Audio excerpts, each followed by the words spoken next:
Bienvenue sur Teach, votre émission d'enseignement et de maturité spirituelle. Aujourd'hui, nous allons commencer une semaine assez particulière parce que nous allons parler d'un autre état d'esprit qui souvent se manifeste autour de nous. Un état d'esprit de contrôle. Il y a des gens qui sont de fois des contrôleurs, pas appointés par l'État, c'est pas leur travail, mais c'est leur état d'esprit. Ils sont comme ça. Ils ressemblent beaucoup à un personnage biblique qui se manifeste à l'époque de Moïse, que la Bible appelle Pharaon. Qu'est-ce que c'est qu'un état d'esprit de contrôle? Qu'est-ce que c'est que l'esprit de Pharaon? Ce n'est pas un démon, c'est un état d'esprit, une façon de réfléchir, une façon de faire. Un état d'esprit qui se répète autour de nous. C'est ce que nous allons découvrir et très bien étudier durant cette semaine. On va découvrir comment ça fonctionne, qu'est-ce qu'il faut faire quand on est autour de ça, comment ça fonctionne à l'église, comment ça fonctionne dans la famille et comment s'en débarrasser complètement. Pour aujourd'hui, on va d'abord savoir qu'est-ce que c'est que ça, cet esprit de contrôle que j'aime appeler ici l'esprit des pharaons. Alors, let's teach. Grandissons ensemble.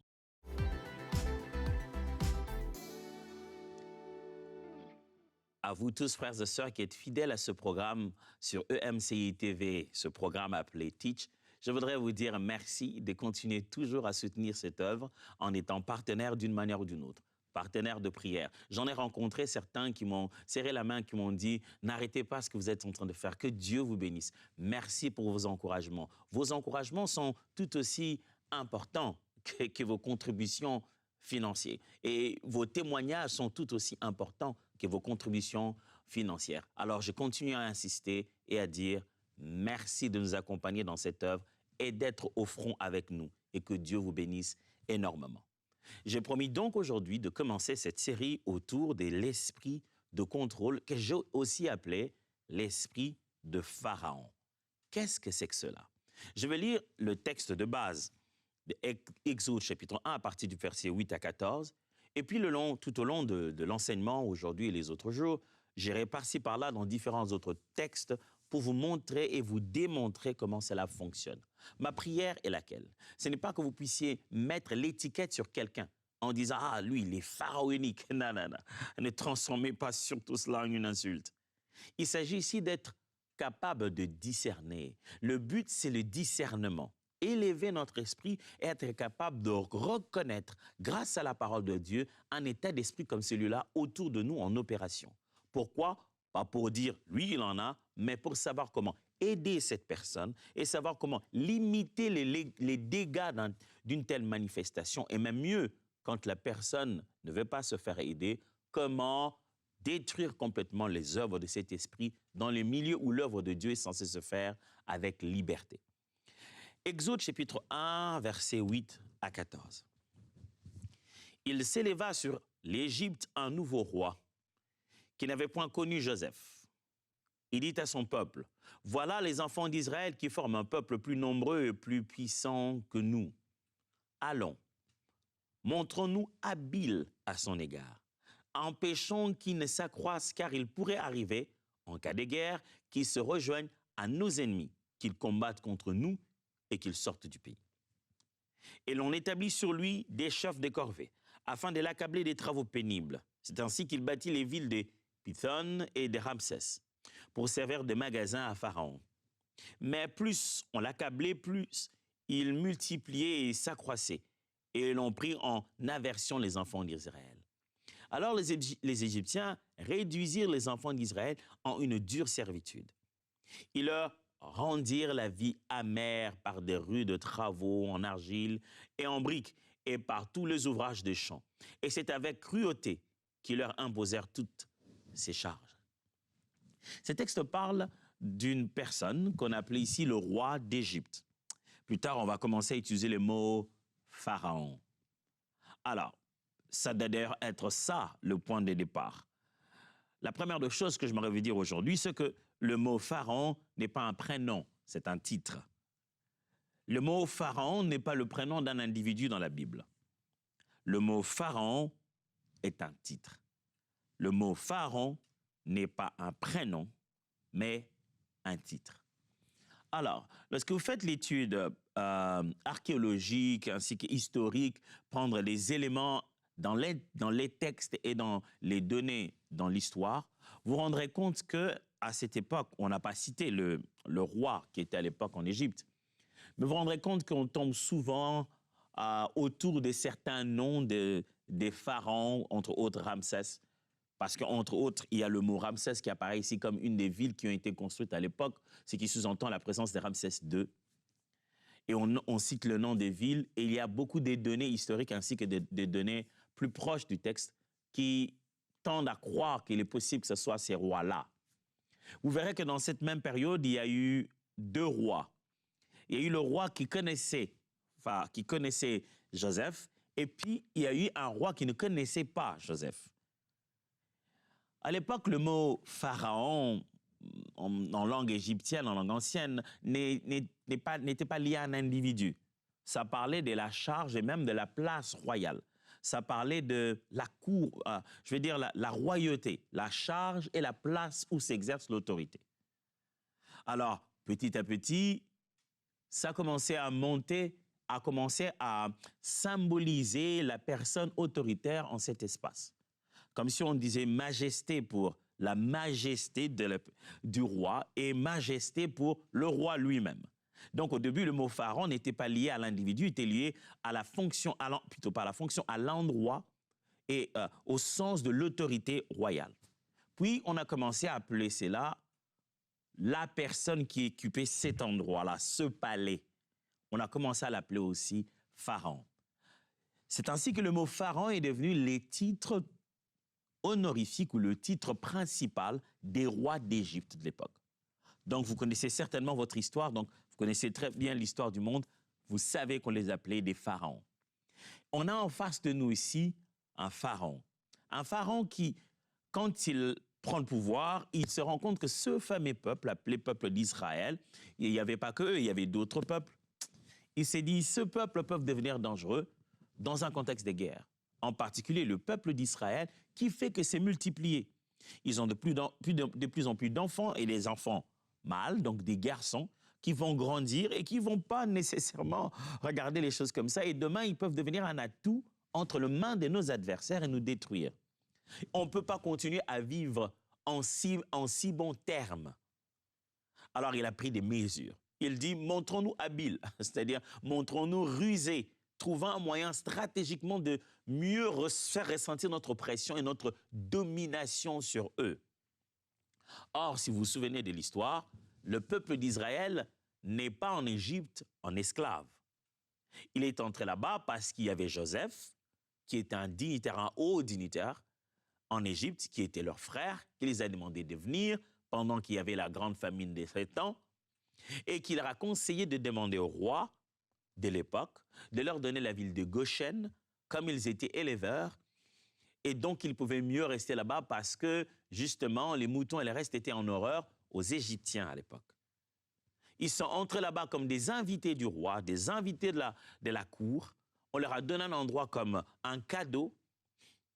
Et le nouveau pharaon s'est dit, on ne peut plus continuer à vivre ce type de relations. Je ne sais pas si vous imaginez ça. Vous étiez tout bonnement, un bon matin, vous étiez des voisins. Hein, vous vous saluez en cours de route. Vous allez bien, vos enfants jouer ensemble. Et un bon matin, les voisins, les très chers voisins, on les transforme en esclaves, brusquement. Vous imaginez, votre mari se réveille un matin, il allait au travail, il saluait l'autre Égyptien, et pendant que tout le monde dormait, le matin, cet Égyptien qui les saluait tient un fouet. Et il le frappe lui. Ce n'est pas des parfaits étrangers qui viennent les envahir. Je les imagine en train de se faire fouetter par « Mais Claude, qu'est-ce qui ne va pas? Tais-toi » C'est parti. L'oppression commence. Montrons-nous habiles. Ils ont commencé à opprimer le peuple d'Israël sur ordre du roi. Ordre de Pharaon. Quand on regarde ce comportement de Pharaon, on commence à se rendre compte qu'il ne s'agit pas juste de l'individu Pharaon. Ce comportement est répétitif. On le voit dans plusieurs autres aspects dans la Bible. On voit d'autres personnes aussi réagir comme ça. Et c'est pour cette raison que j'aime tant appeler ça un esprit de Pharaon. Je ne dis pas que Pharaon a pris son esprit, il a mis ça dans les gens. Je pense qu'avec le temps, vous avez compris de quoi je parle. Comment je définis l'esprit de Pharaon? Voici la définition.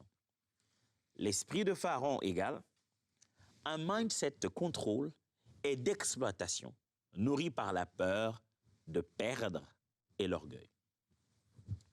Un mindset, ça c'est un mot qu'on emprunte maintenant même au français, c'est de l'anglais maintenant, le français l'utilise aussi, mindset, mentalité, état d'esprit. Un état d'esprit de contrôle et d'exploitation nourri par la peur de perdre et l'orgueil.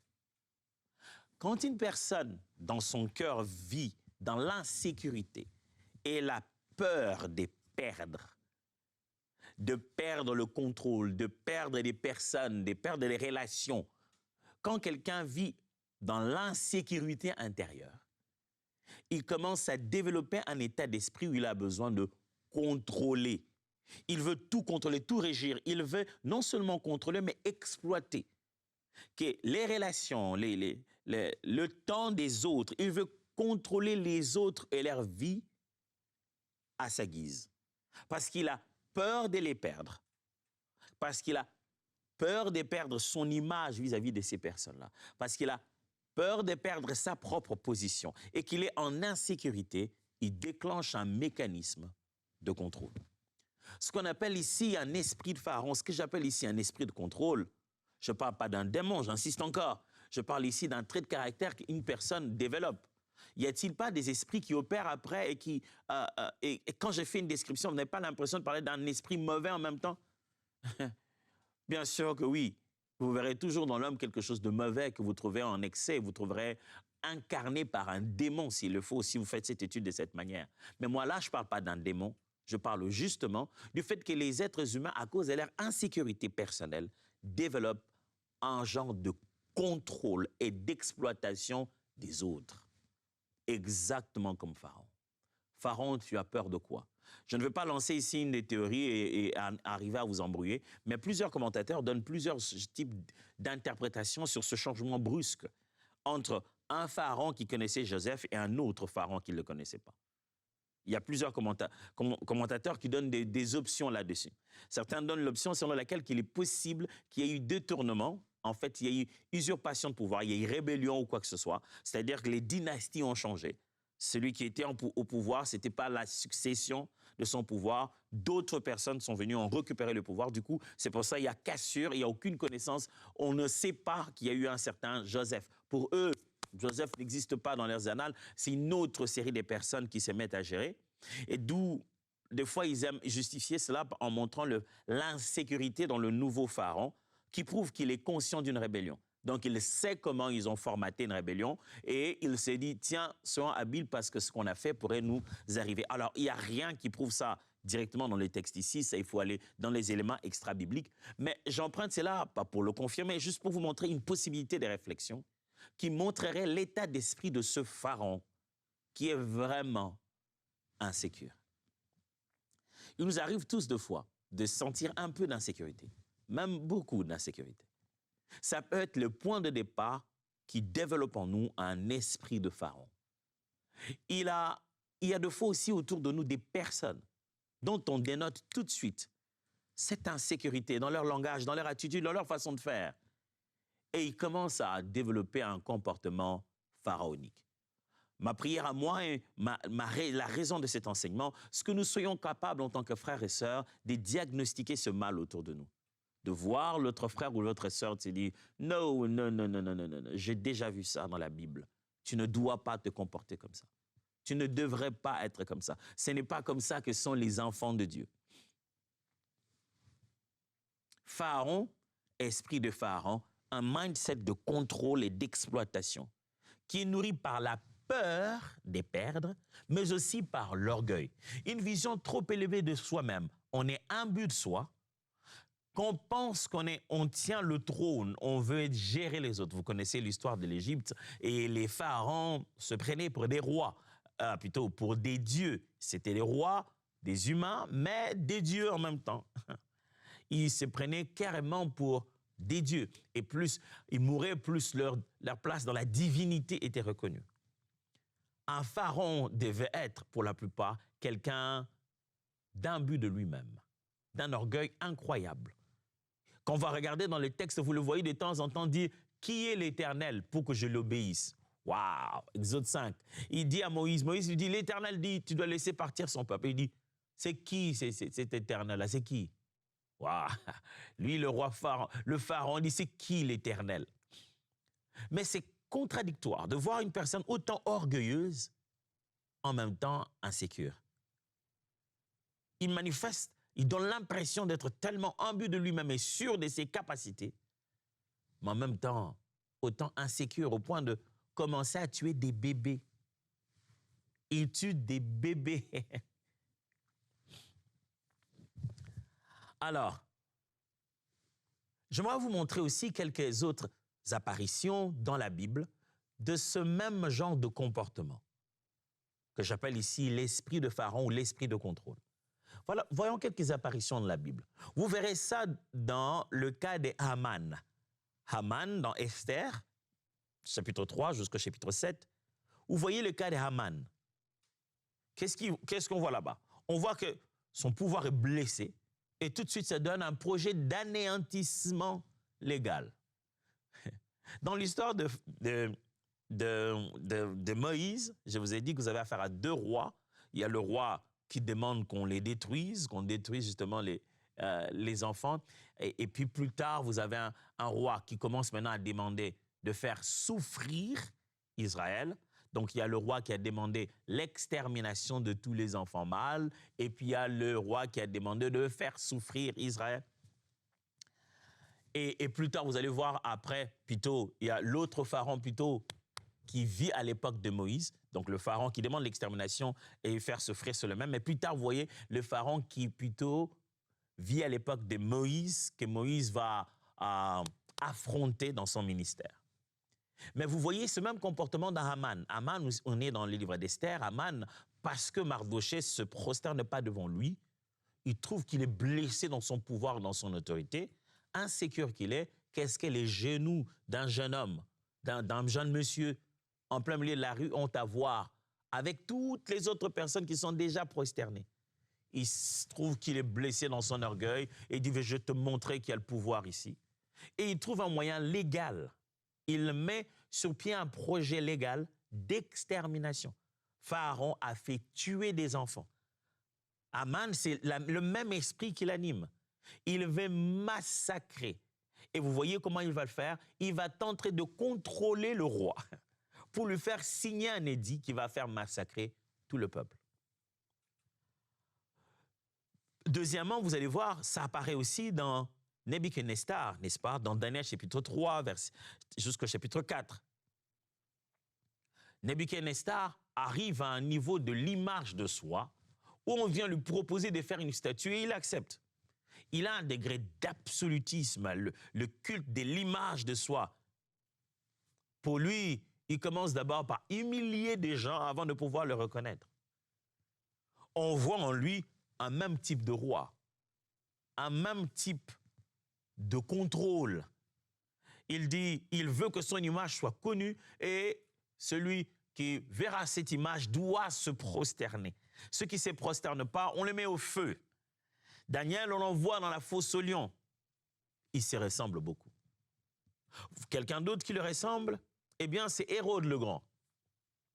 Vous verrez ça dans Matthieu chapitre 2 à partir du verset 16.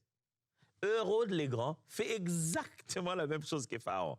Eh bien, vous apprendrez dans la Bible que ça s'appelle une préfiguration, l'ombre des choses à venir, c'est-à-dire des événements qui ont lieu dans l'Ancien Testament, pareil à l'accomplissement qu'a lieu dans le Nouveau Testament ou qui aura lieu dans les prophéties que donne le Nouveau Testament. C'est-à-dire, les choses sont arrivées pour servir de modèle et qui vont être répliquées presque pareil. Ainsi, Moïse, qu'il a vécu, lui, devient une ombre de Jésus, c'est-à-dire une présence de l'apparition de l'histoire de Jésus bien avant que Jésus ne puisse vivre cela.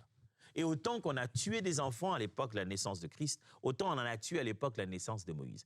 Et deux rois différents, un Pharaon d'un côté et un Hérode de l'autre.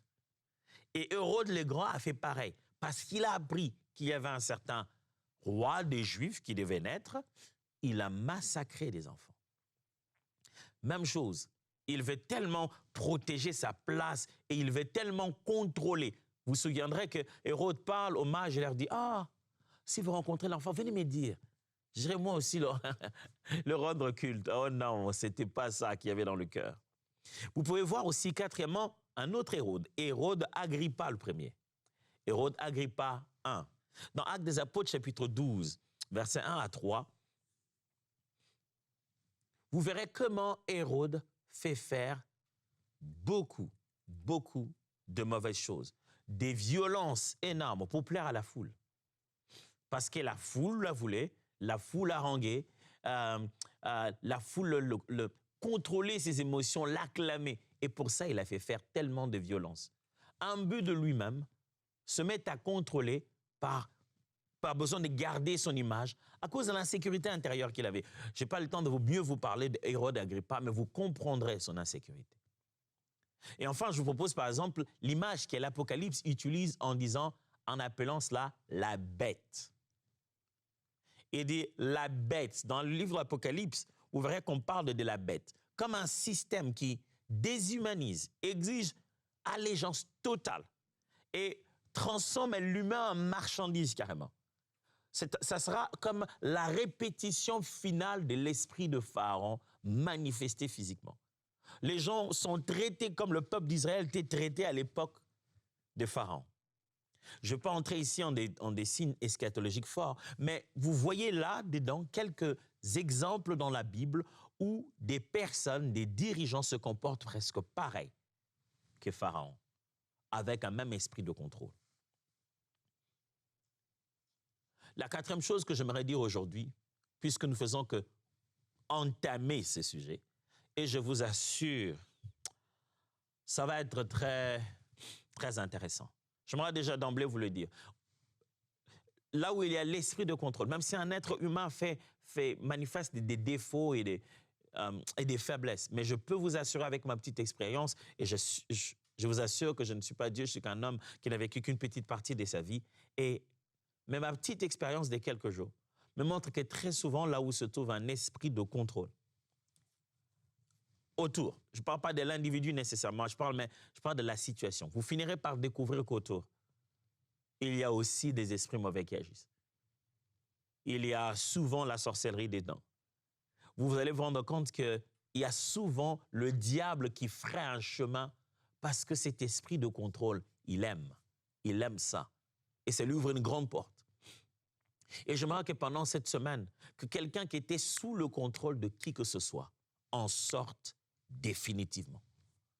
J'aimerais que pendant cette semaine, qui que ce soit qui va reconnaître en lui cet état d'esprit de contrôle se dise « Non, je ne veux pas être un instrument de destruction, ni dans ma famille, ni dans l'Église, ni au milieu des amis. Je refuse que l'ennemi passe par moi pour détruire l'œuvre de Dieu. Je refuse que l'ennemi passe par moi pour détruire la vie des autres. Je refuse de tenir la vie des autres aux commandes. » Vous savez, ce n'est pas facile de dire non au pouvoir.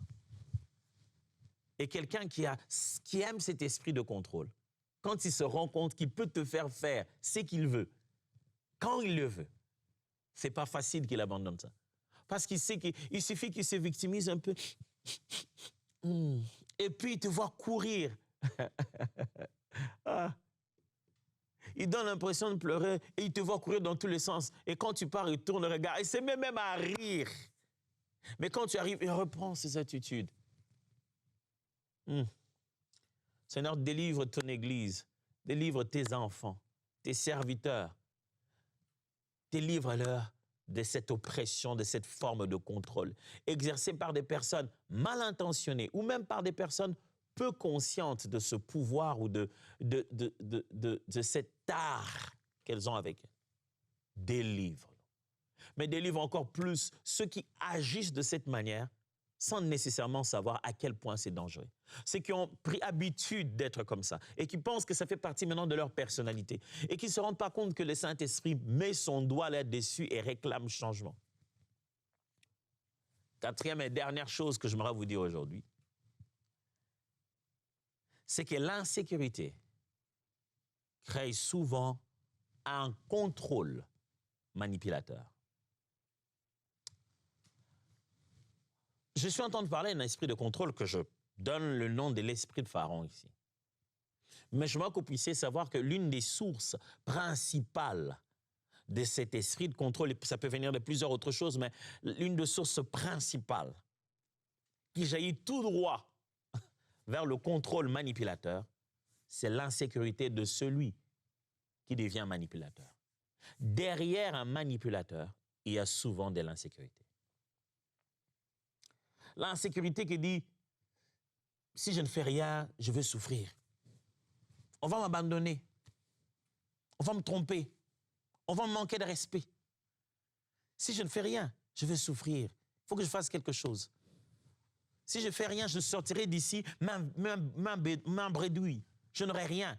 Il faut que je fasse quelque chose. Et par ce soi-disant quelque chose, une échafaude d'un plan de manipulation des personnes avec qui il est en relation. Si la personne s'est dit, si je ne fais rien, je vais souffrir. Et je risque de souffrir, je ne vais pas souffrir. On va m'abandonner. Si je ne fais rien, on va m'abandonner dans cette relation. Ce mari va plus continuer à rester avec moi. Il va m'abandonner. Si je ne fais rien, on va me tromper. Il faut que je fasse quelque chose. Je dois quand même mettre des choses. Sinon, moi, je n'ai pas confiance aux hommes. Il finira par me tromper. Si je ne fais rien. Mais le rien là, qu'il ne veut pas faire, les choses qu'il va se mettre à faire par peur d'être trompé. Résultat, manipulation. Si je ne fais rien, on va me manquer de respect. Mais le soi-disant faire quelque chose là, pour qu'on le respecte, ça devient de l'exploitation et de l'oppression et de la manipulation sur les autres parce qu'il a peur que son image ne soit pas respectée comme il l'aurait voulu. Cet esprit se dit à l'intérieur, si les autres font ce que je veux, je serai moins en danger. C'est-à-dire, si ce que je veux, ils le font, alors là, au moins, je suis rassuré. Je ne serai pas rassuré si ils ont une volonté personnelle si libre. Si je ne peux pas prédire leurs mouvements, je ne suis pas en danger. Alors, pour prédire leurs mouvements, je dois dicter leurs mouvements. C'est ça un esprit de contrôle. Il ne laisse pas les choses comme ça. Vous allez découvrir ça pendant la semaine, mes amis. C'est partout. C'est à l'église, c'est au travail, c'est parmi les amis, c'est à la maison. Il faudrait résister cela. Oh, il faudrait. J'aime Jésus. Jésus n'était pas complaisant du tout. Même quand il voyait quelque chose dans Pierre, son bien-aimé, il disait « Arrière de moi, Satan. Je prie Dieu que vous ne soyez pas complaisant. Et que pendant cette semaine, vous ne puissiez pas tolérer une chose qui vous fait subir du contrôle, la pression. Quand vous subissez le contrôle, la pression, vous déprimez. Il est possible d'arrêter de vivre cette vie de dépression. Cette semaine, ça va être un discernement fort et ça va être intense. Ça va être rempli de victoire. Donc, préparez déjà vos carnets parce que cette semaine, on va bouter dehors cet esprit de contrôle, que ce soit en nous, que ce soit autour de nous, que ce soit dans nos assemblées, que ce soit parmi nous, on va s'en débarrasser définitivement. Voyons-nous demain et que Dieu vous bénisse.